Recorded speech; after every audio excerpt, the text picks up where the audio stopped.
Hello ladies and gentlemen, it's K Gibbs GP here once again with some former Xbox highlights today. This time it's round 7 and we're in Canada for what is the 7th round of season 6. And it's been a tricky season for us so far. We've not had the rub of the green, we've been fairly unlucky, but to be fair, the same can be said for a lot of drivers in this league so far this season. We're going to hope to turn our fortunes around today. As you can see, we're not sure what option to go for tyre wise really. We're going to go with the harder options. That's 2 sets of ultra soft, 2 sets of super soft and 2 of the soft. What it means for qualifying is that we have essentially 2 sets of ultra soft and 1 super soft. We went out and set a banker lap on the super softs, which put us P7 provisionally, and then we actually went and did 2 laps on our ultra soft tyres, and this is the second of the 2, our fastest overall. And it ultimately was probably a bad decision, given that tyre wear is so high and so critical at Canada, particularly on the ultra soft tyre. But at this point, I was a bit frustrated that I didn't nail the first lap, so I just thought, let's just go for it anyway. As you can see now, we're quite aware, we're already 2 tenths up as we head through turn 6 and 7. On the exit of 7, we get the power on a little bit too early there. That potentially distracted by the Force India, but they got out of our way very, very nicely indeed there, so thank you very much for that. As we head through the chicane at turn 8 and 9, really did nail that one on the first lap. It was about the only bit in the first lap that did go well, but ultimately we're now 6 tenths up as we head through the second split. So just trying to get the run onto this long back straight. Slow in, fast out is crucial for that hairpin to make sure you get a good trajectory and good speed onto this long back straight. You certainly have plenty of time to consider where you're going to brake for the chicanes. We brake just before the 100 metre board, try not to take too much curb on either apex there as we get the power on a little bit too early, a little bit tail happy on the exit. We get the DRS open still, and there's 8 tenths up. It's a 1:13.340. Our best lap in qualifying, and considering that I don't especially like qualifying, I'll take a P7 on the grid. I'm perpetually P7 this season. I keep finishing P7 in the races as well. I'd prefer to be a bit further up, of course, but we'll take it for now anyway. And certainly, as the old cliche goes, we can race from there.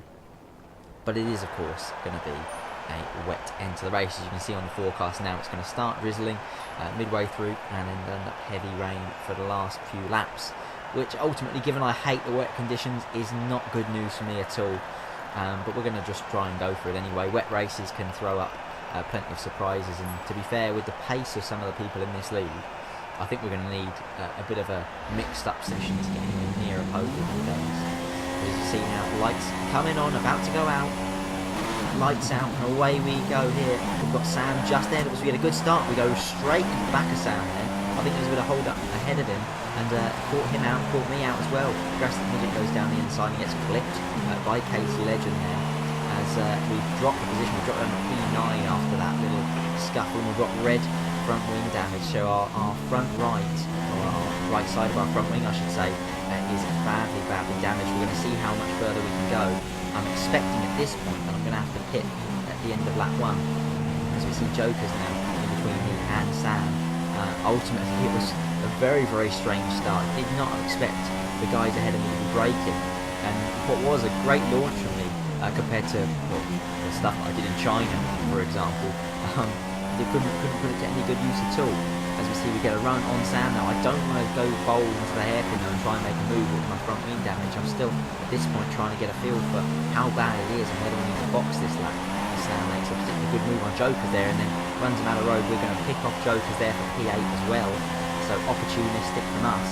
And at this point I'm still not sure. I hitbox this lap, I'm thinking I'm going to pit, and then the fact that I've kept up with everybody on this lap 1, I suddenly think, actually I'm going to stay out and see how it goes, because obviously pitting now for the ultra softs, as we see the 2 Mercedes that lie behind us, pitting now for the ultra softs would seriously hinder our strategy later on, particularly given that I want to try and extend the soft stint, which is going to be our middle stint, as far as possible, and try and get up to where we need to switch to the intermediate tyres.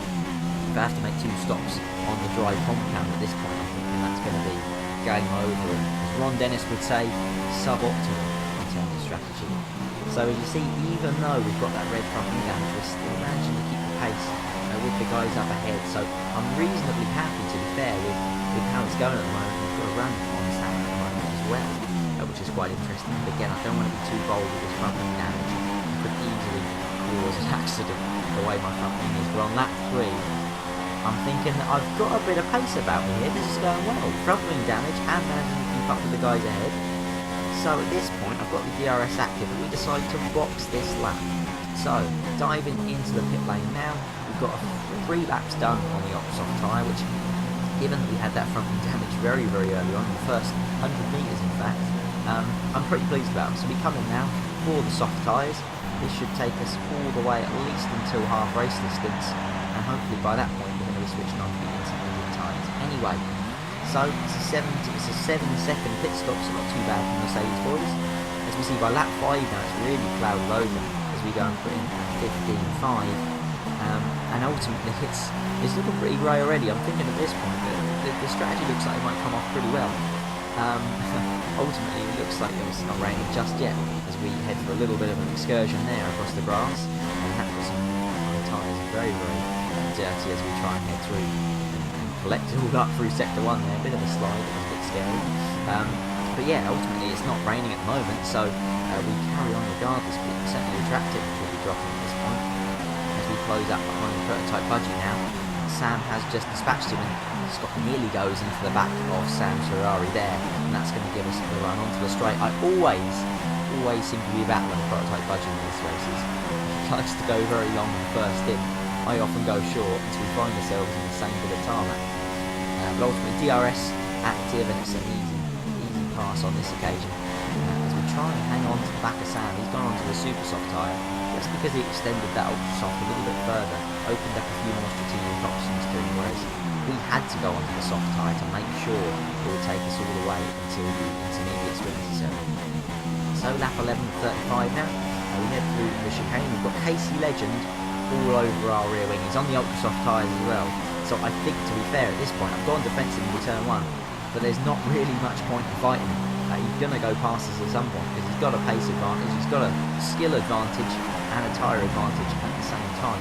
So he's going up the inside of us now as we head into turn 3 and 4, and he seems to have got the move done. Yes, round the outside. So we gave him the space on the outside there. I didn't particularly want to fight him too hard anyway. It certainly wasn't worth losing any time over because there was an air of inevitability about that one. As you see, we try and get a little bit of traction as well from that turn 7. Once again, it's a bit of a party trick for us, that one. We get to put it back on the rich mix now. We're going to try and hang on to Casey Legend. And that was an interesting jump cut there because we're now on lap 14. And Sam and Casey are battling out with elusive Kev. Kev started on the soft compound tyres, so he hadn't made a stop at this point. His tyres were pretty much dead. They'd cried enough by this point, and it was easy meat for Sam and Casey as they made their way through. A lap later, lap 15, we've managed to catch up to the back of this group as they're battling tooth and nail, and we're going to hope to pick off Kev at the back of the train and maybe get in amongst Casey and Sam's fight if they keep slowing each other down like they are at the moment. So we've got DRS on Kev. We're not going to be close enough to make the move into the chicane, so it's all about getting the run out of the corner. Kev's made a mistake there though, and that's going to gift us in position. If that's up into P8 again for us, we will seem to be going on the P8 in this race. Which ultimately it's nice to be that far down at the back end of the points, but we're going to try and make up a few more places later on if possible. And to be fair, again, I'm still quite happy with my pace, the fact that I managed to keep up with Casey and Sam at this present point in time. They continue to battle, and we get a little bit of oversteer on the exit of turn 4 there. And again, through turn 5 we've hit the wall, and you can see a few raindrops on the screen, and that means of course that the track is getting very, very greasy indeed. We probably stayed out there a little bit too long as we see we lock up both front wheels going into the hairpin. This cost us a lot of time, more front wing damage. That's going to be a second front wing replacement of the race as well, which is definitely not good news for us. It's going to cost us even more time. As we're on lap 18 of this race, we're going to have to box for the inters. We can see Luke ahead of us and Kev behind us have both already made that switch. And to be fair, they probably did it on the perfect lap. The one just before lap 17 turned out to be the one to pick for those tyres. So we box now in P8. We're probably going to hang on to the position because if you look at the map, Kev's only just at the hairpin now in P9, so we should not lose any track position here. But of course, another costly front wing change. We've lost 10-12 seconds in this race just on front wing changes, and that ultimately, given that we were in the battle with Sam early on in the race, that really did cost us. Sam was about 10 seconds clear of us throughout this entire stint, and pretty much stayed there. So it's a bit frustrating really. I think I could have been right in the battle with Sam and Casey later on in the race, but ultimately those issues early on, that front wing damage early on, really did cost us more later on. So as we box now, lap 27, it's too early to go onto the wet tyres. I know that, but I'm hoping it's going to be a bit like the 2015 British Grand Prix when Hamilton boxed and then immediately as he did, the rain just came down, and it turned out to be the right decision for him. At this point I'm kind of chasing it a little bit. I know I'm not going to beat the guys ahead if I match what they do, so I'm thinking at this point it's just better to throw caution to the wind, try something different and see what happens. Ultimately I get to the end of the pit lane here, and the understeer tells the story. It is far too early, but ultimately at this point we've got to stick it out. We've committed to this strategy now, and Kev on the intermediate tyres behind us is going to be coming at us, I feel, given that we're struggling this early on. On lap 29, the force input is all over our gearbox as we head into the braking zone now for turn 6 and turn 7. As you can see, he's all over our rear wing. We're trying to hold him off, but it's going to be very tricky, particularly as we get onto the straight. With the poor traction, we're likely to get out of the hairpin. So we're going to try and nail it now through turns 9 and 10. We've got a good run through there. Traction's fairly good in the scenario, to be fair. But Kev's going to be coming at us still. He's going to look to the inside now. He's down the inside, but it's from a long way back and it has gone sailing past the apex there. So, for now at least, we're hanging on to P8 for dear life at the moment, it has to be said. Sam obviously ahead of us is now pulling away, and that entire group ahead is pulling away at the moment, just because we've made such a bad call to the wet tyres that early on in the race, as you see, which is no grip at all. Blocked the curve as well through the final chicane, and that's going to allow Kevin an easy pass down the straight, as I even have to get out the throttle there, as I was beginning to come toward the wall. So lap 30, we've got 5 laps to go. I'm praying at this point just for some more rain. My engineer kept saying, rain in 5 minutes, rain in a few minutes, heavy rain imminent, and it never did come. Until, of course, lap 33 of 35 begins to come down a little bit heavier and we start reeling Kev back in. So P8, I'm thinking at this point, is at my mercy as we're closing him down. And you can see he's really beginning to struggle on those intermediate tyres. They're beginning to become overwhelmed by the conditions as he gets a big tank slapper on as well through turn 5 there. And wide in turn 6, we're going to try it around the outside through turn 7. Extra traction, extra grip on the outside line as well, and it's job done. P8 now on 2 laps to hang on to that position. Given the poor strategy calls we made, given the issue we've had so far in this race, P8 would be a bit of a result. Now we jump up to P7 at this point, as the SRL monster ahead of us got disqualified for a tyre issue. Now ultimately that tyre issue, he was given the place back in the end, so we are actually still technically battling for P8 at this point. As you can see, I've made a big hash of that chicane. I had to back off because I was terrified of being disqualified, given I've picked up a few penalties already for track limits, and that's allowed Kev back through. Hickey's already won the race, so it's going to be a battle now. The final lap, a lot of people probably spectated us as well at this point, to try and see who comes out on top between me and Kev in this battle for P8. I'm a little bit over exuberant on throttle there, get a little bit on the grass, but he managed to save it Fernando Alonso style, and ultimately don't lose too much ground to Kev. We've obviously got this tyre advantage as well. He's back well out of the throttle through turn 5 there as he looks to hang on to the car. We're still all over his rear, and I'm trying to think at this point of the best possible place to try and pass him. He's got excellent traction on turn 7, so turn 8's going to be very tricky. I'm going to have a look down the inside anyway. He's as late on the brakes as I am. He goes a little bit deep into the corner, but I'm on the outside line. Bit of oversteer as well. I have to back out the throttle, and again a bit more oversteer. We scrape the wall there, and Kev gets down the road, so it all comes down to this: how my run is out of the hairpin.